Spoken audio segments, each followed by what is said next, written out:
বন্ধুরা দেখুন, এই নলেন গুড়ের রসগোল্লাগুলো আমি আজ বাড়িতে বানিয়েছি। এই শীতে নলেন গুড়ের রসগোল্লা কীভাবে বাড়িতে বানানো যায় এবং কত সহজে বানানো যায় সেটা জানতে হলে আমার ভিডিওটি প্রথম থেকে শেষ পর্যন্ত আপনারা ধৈর্য ধরে দেখতে থাকুন।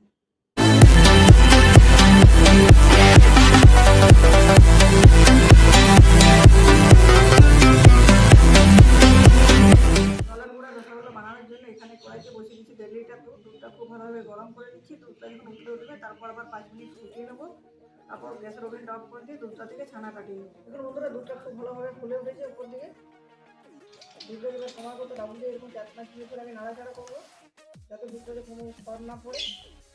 5 মিনিট ফুটিয়ে নিচ্ছে এইভাবে নাড়াচাড়া করতে করতে। 5 মিনিট ফোটানো হয়ে গেলে গ্যাসের ওভেনটা আমি অফ করে দেবো। তারপর একটু যেখানে বাটিতে নিয়েছি 2 চামচের মতো ভিনেগার, এখানে সম পরিমাণ জল অ্যাড করছি।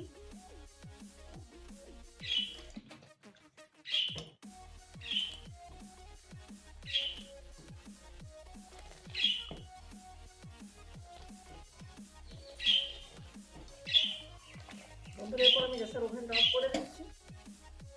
ভিনেগার জলের মিশ্রণটা কম কম করে নিয়ে দুধের মধ্যে এইভাবে ঘুরিয়ে দেবো আর নাড়াচাড়া করতে থাকবো। আস্তে আস্তে দুধ থেকে ছানা তৈরি। দেখুন বন্ধুরা, দুধটা কেটে ছানা তৈরি হয়ে গেছে। এভাবে যদি ছানা কাটানো হয় ছানাটা খুব নরম হয়, আর ছানাটা নরম হওয়ার কারণে মিষ্টিটাও তুলতুলে হয়। এরপরে ছানার জল থেকে ছানাটা আমি তুলে নিচ্ছি। এটা দুটো করে বাটির মধ্যে ছানাটা তুলে দেবো, উপরে একটা কাপড় দিয়ে দেবো, ছানাটা জল ঝরিয়ে নেবো।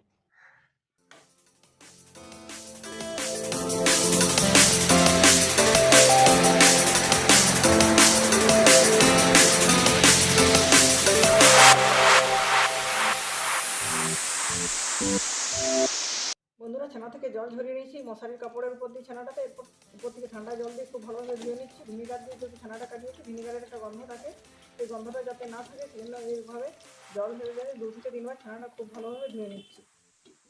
ছানাটা খুব ভালোভাবে ধুয়ে নেওয়ার পর ছানার থেকে যেটুকু জল আছে সেটা হাত দিয়ে চেপে চেপে বার করে দিচ্ছি যতটা সম্ভব বার করা যায়। তারপর ছানাটাকে 40 মিনিটের মতো বেরিয়ে যাবে, ঝুলিয়ে রাখবো। তো এক্সট্রা যে জলটা আছে সেটাও বেরিয়ে যাবে। ছানাটা খুব বেশি শুকনো করার জন্য না, মিষ্টিটা পারফেক্ট করার জন্য ছানাটা একটু ভিজে নিতে অবস্থায় রাখতে হবে। তো বন্ধুরা যতক্ষণ ছানাটা থেকে জলটা ঝরতে শুরু করছে সেই সময়ের মধ্যে আমি বাকি কাজগুলো সেরে নিচ্ছি। বন্ধুরা ওইদিকে ছানাটাতে জল ঝরতে দিচ্ছি, সেই সময়ের মধ্যে চিনির রসটা খেজুর গুড়ের যে রসগোল্লা বানাবো তার রসটা বানিয়ে নেবো। এই জন্য এখানে ব্যবহার করছি 500 গ্রামের মতো খেজুর গুড়। গুড়টা দানা দানা গুড়টা ব্যবহার করছি। আপনি যদি পাটালি গুড় থাকে সেটাও গ্রেড করে ব্যবহার করতে পারেন। গ্রেড না করে ব্যবহার করতে গেলে হয়তো সময় লাগবে গুড়টা বলতে, গ্রেড করতে গেলে তাড়াতাড়ি খুলে যাবে। আর এখানে দেখি 300 গ্রামের মতো চিনি। আমার দুধটা 1.5 লিটার কাটিয়েছিলাম, খাঁটি গরুর দুধ নিয়েছিলাম, ওই জন্য আমার সেখানে 400 গ্রামের মতো ছানা হয়েছে। এখানে আমি চিনি আর গুড় মিলিয়ে 800 গ্রামের মতো ব্যবহার করলাম। গ্যাসের ফ্লেমটা লো টু মিডিয়ামে রেখে আমি এখানে ছেড়ে দিচ্ছি। চিনিতে মেল্ট হতে থাক, সেই সময়ের মধ্যে আমি বাকি কাজগুলো আবার সেরে ফিরে আসছি। দেখুন বন্ধুরা, মিষ্টির রসটা ফুটতে শুরু করেছে। চিনি এবং গুড় দিয়েছি, সেই কারণে মিষ্টির রসের উপর দেখুন ঝাঁক তৈরি হয়েছে। এই ঝাঁকটা আমি তুলে ফেলে দিচ্ছি। ঝাঁকটা থাকলে মিষ্টিগুলো ঠিক মতো তৈরি হবে না। এটা চিনি এবং গুড়ের মধ্যে থাকা যে নোংরা সেটা উপরে উঠে আসছে। ঝাঁকটা ফেলে দেওয়ার পর গ্যাসের ফ্লেমটা আমি লো টু মিডিয়াম করে 10-15 মিনিটের মতো রসটা ফোটার জন্য ছেড়ে দেবো। সেই সময়ের মধ্যে ছানাটা রসগোল্লা বানানোর জন্য যে ছানাটা ভালোভাবে তৈরি করে নেব। দেখুন বন্ধুরা, ফিরে এলাম 40 মিনিট পর। ছানাটা থেকে জল ঝরিয়ে নিচ্ছি, কিন্তু ছানাটা খুব বেশি শুকনো করিনি। ছানাটা একটু ভিজে ভিজে ভাব আছে। ওর হাতের তালুর সাহায্যে চেপে চেপে ছানাটাকে 4-5 মিনিট ধরে খুব ভালোভাবে মেখে নিচ্ছি। খুব বেশি সময় ধরে মাখার প্রয়োজন নেই, 4-5 মিনিট ধরে মাখলেই ছানাটা পারফেক্ট মাখা হবে। আর ছানা জল ঝরানোর সময় খেয়াল রাখতে হবে যেন ছানাটা একটু ভেজা ভেজা থাকে। খুব বেশি জল ঝরিয়ে শুকনো করে দিলে মিষ্টিটা ঠিক মতো বানানো সম্ভব হবে না। এভাবে মাখতে মাখতে ছানাটা খুব স্মুথ হয়ে যাবে। বন্ধুরা, আমরা রসগোল্লা সকলে খেতে ভালোবাসি, বিশেষত বাঙালিরা। রসগোল্লার নাম শুনলে আমরা একটা নস্টালজিক হয়ে পড়ি।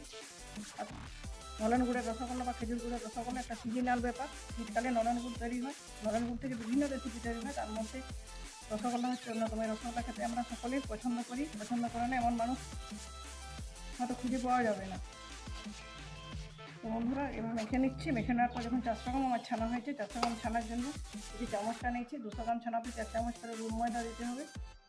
এটা বাইন্ডিংয়ের জন্য এখানে 2 চামচ রুম ময়দা নিচ্ছি। আপনি রুম ময়দা না থাকলে এখানে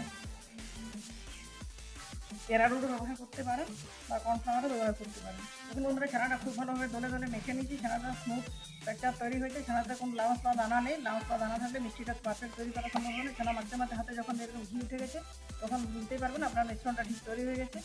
এরপর এটার থেকে আমি ছোটো ছোটো সাইজে লেচি কেটে নিচ্ছি রসগোল্লা বানানোর জন্য।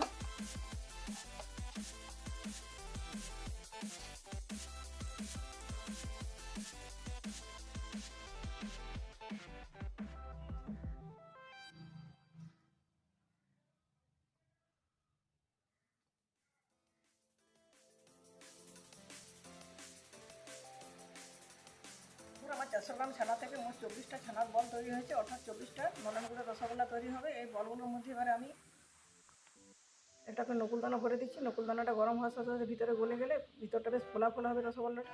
এইভাবে সব বলগুলোর মধ্যে নকুলদানা ভরে নিয়ে ফিরে আসছি। এখন নলেন গুঁড়োর রসটা তৈরি হয়ে গেছে মিষ্টি বানানোর জন্য। আর মিষ্টিগুলো ভিতরে নকুলদানা ভরে সবগুলো রেডি করে নিচ্ছি। এবার পরপর এখানে নলেন গুঁড়োর মিষ্টিগুলো রসে ছেড়ে দিচ্ছি।